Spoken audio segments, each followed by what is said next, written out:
Imagine working with your team on a project and you're trying to do everything over email. Things seem to be working well enough at the beginning. Once you start adding more and more than a couple of people or share more than a couple of files, the whole entire project becomes disorganized. Managing projects is tough enough. It's a struggle to juggle people, work, and expectations under pressure. Problem is, many project management platforms make it even harder by overcomplicating things, leading teams to abandon tools when the promise fades and frustration sets in.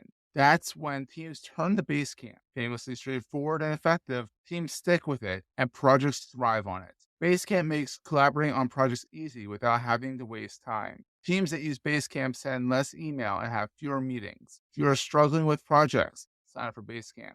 The pricing is simple, and they give you all the features on a single plan. No upsells, no upgrades. So go to basecamp.com/enigma. It's basecamp.com/enigma and try Basecamp for free. No credit card required and cancel anytime. Thank you, Basecamp, for sponsoring the episode. Entrepreneurs Enigma is a podcast for the ups and downs of entrepreneurship. So the wins and the fails that we all face being entrepreneurs, how we learn from adversity. Every week I talk to a different entrepreneur with a story to tell. I'm Seth Goldstein. Come with me on the journey. This is Entrepreneurs Enigma. Let's get started.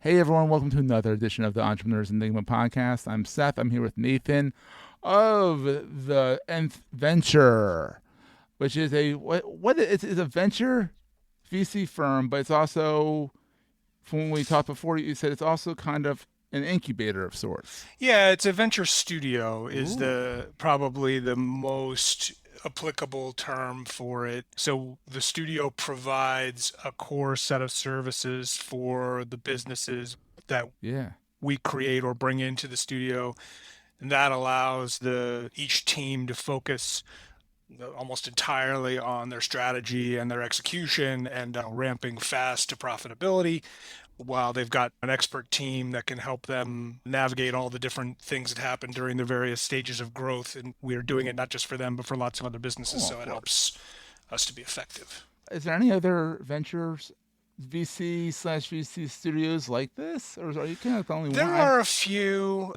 out there. The way we're doing things is a little bit differentiated and unique because we don't approach the venture side of the relationship in quite the same way. So far in our first cohort and now in our second cohort, these are all businesses that we've created. And while we're occupying a significant piece of the cap table, we don't have the same kind of covenants and governance that you might get from VC or PE investors. We're certainly playing a very active role, and we certainly have a big share of say in what goes on, but it's just materially different. That and our compensation model are the two big differentiators. And so is the plan to eventually spin them out on their own, or is it something like you have to keep them close? There's a couple ways to think about it. I think as businesses mature, they can make the decision to buy us out of our stake in whole or in part. And our goal is for the businesses to be as independent as possible. There's benefits to staying within the studio model. But the bigger those companies get, the relationship probably has to change. And doing people operations for a person team is a little different than doing it for a 50-person team. They're at some point they're going to want to hire their own marketing staff and finance and accounting staff and what have you. So there's a sort of a maturity handle curve 50 at once? in there. I could. I have the systems that can scale. Wow. Just a question of how much is the workload. In my prior life, I came from working in tech companies and in aerospace and defense where I had hundreds of employees who I was responsible for. And I'll tell you, I think I have better systems in my current role than I had, even at Microsoft and, some of the Honeywell and some of the big Fortune 500 companies that I worked at. And some of that is the time that I was doing it. And some of that is, of course, technology and stuff. Right, exactly. We're going to take a quick break, hear from our sponsors, and get right back to the show. You may know you're listening to this show along the Marketing Podcast Network, but did you know there are other great shows on MPN to help your business? Christopher Hines hosts a great podcast called Founder Success Methods. Chris, tell us what these fine folks will get out of listening. You'll learn how to really grow your startup and get the basic strategies to build a successful company. We show you all the details and all the strategies that you just can't find on Google, YouTube, or even other podcasts. Ooh, we're going to be lined up for this one. Where can people subscribe? You can search for the podcast Founder Success Methods wherever you listen to podcasts, or find me on Twitter at Chris Podcasting. Or go to marketingpodcasts.net. That's wild when you think about it, because if you have a bunch of companies that are like 10 people each, and let's say you have 10 of them. Yeah, like and they're all people, different. Yeah, it's not entirely, different than working in a corporate environment where you've got different business units or divisions or functions that you have responsibility for. The nice thing is a coherent policy and process framework. It's obviously really principles based, because we're all about startups, and so trying to codify and regulate and govern in a really corporate way doesn't make sense.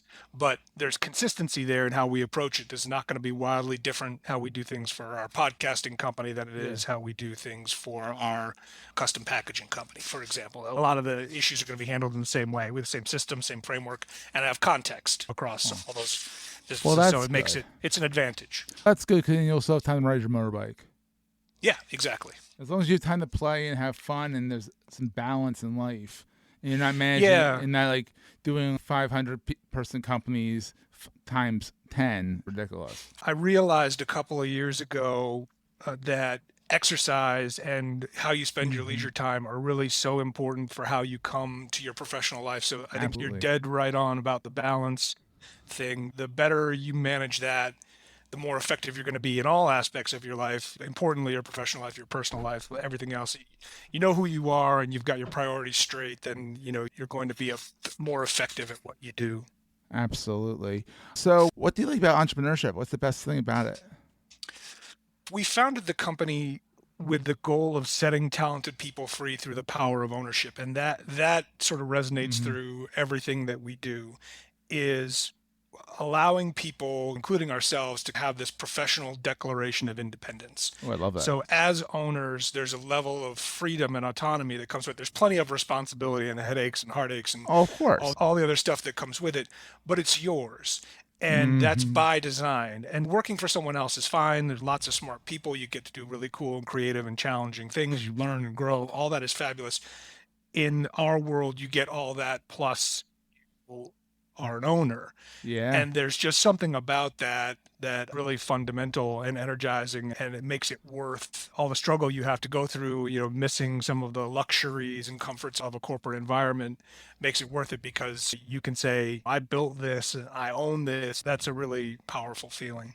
So then what keeps you up at night? What keeps me up at night, I guess I would say, is all the things that we don't know. All of the sort of the undiscovered problems and opportunities and things we need to learn. We need to stay nimble and be able to react and adapt to everything that comes. The businesses almost inevitably turn out a little different than we thought. That's normal. Some of the things you can foresee and anticipate and expect, and many of them you can't. So I think if there's anything that keeps me up at night, it's the wondering what's going to happen next, and making sure that we have a really good sense of what's in our and what isn't, so we have the right reactions to the unexpected that happen. And so far, so good. That we've made mistakes and learned a lot along the way. We've had some tremendous successes. I guess it's just if you don't make not mistakes, knowing what's going to happen next. It's exciting. If you don't make mistakes, you're doing it wrong. Because you have to learn. There's no way to not make a mistake. Even if you don't think it's a mistake, it's still a learning process. That's right. Yeah. That's right. And that's the way to approach it, with an open mind, and the idea that it's not a failure. It's something that you learn from, and hopefully you avoid repeating in the future. And if not, like, at least you have the benefit of the experience of having been through it once before. That's great. So what do you think about the whole thing of hustle culture?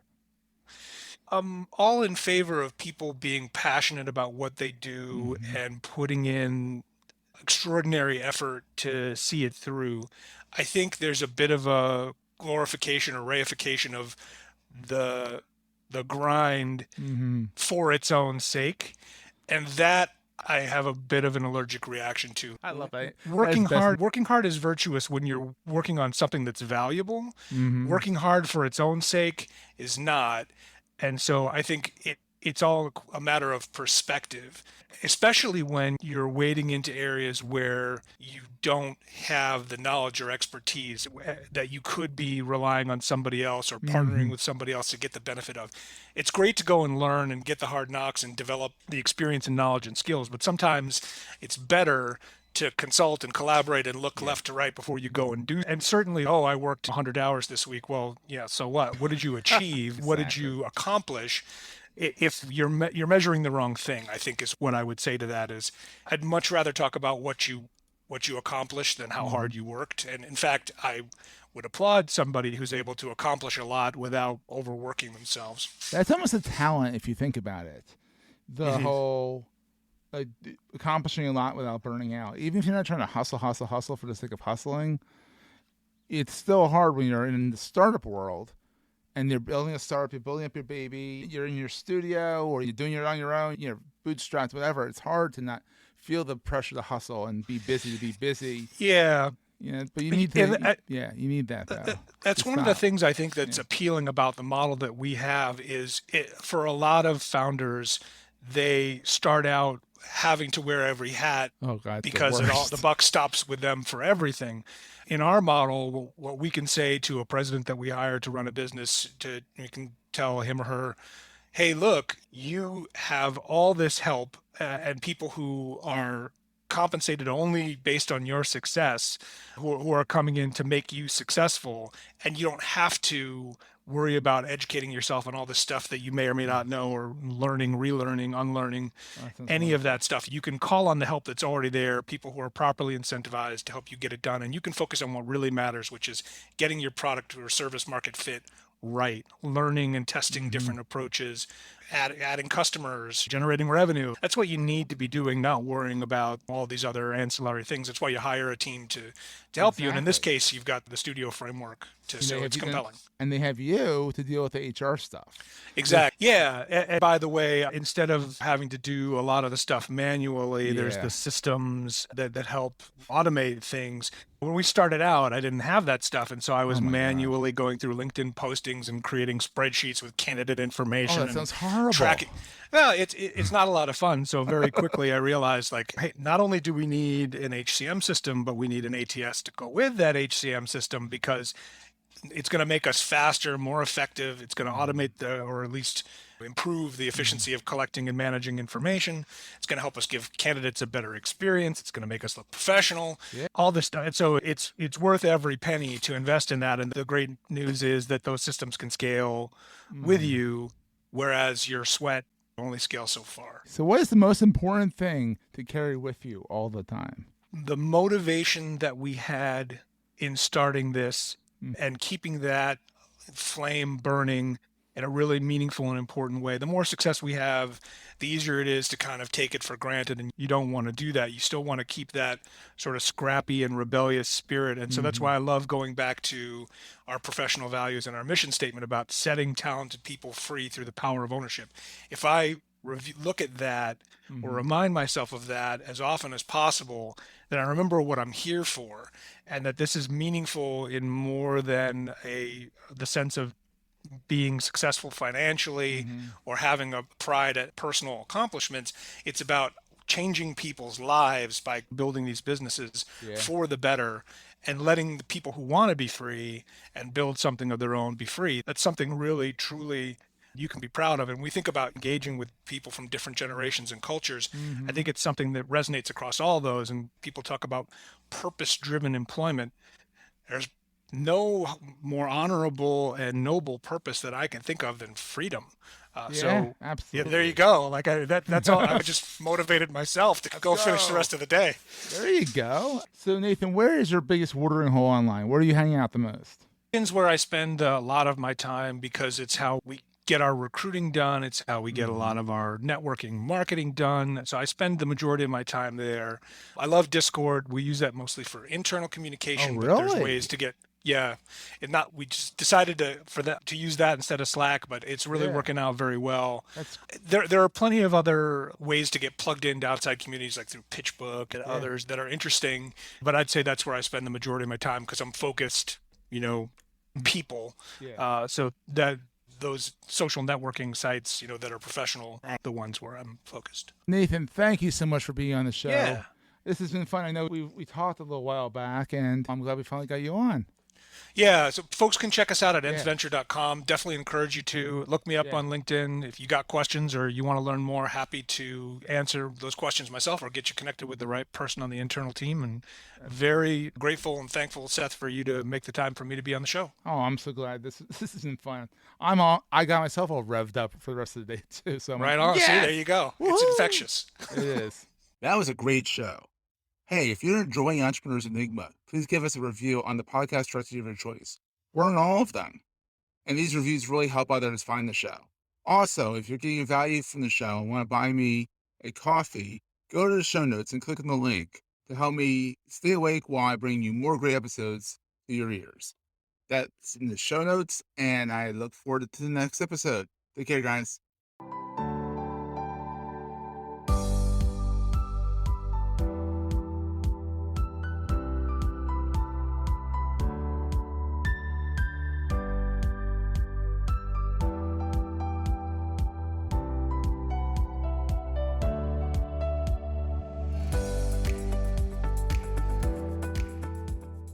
Goldstein Media hopes you have enjoyed this episode. This podcast is one of the many great shows on the MPN Marketing Podcast Network.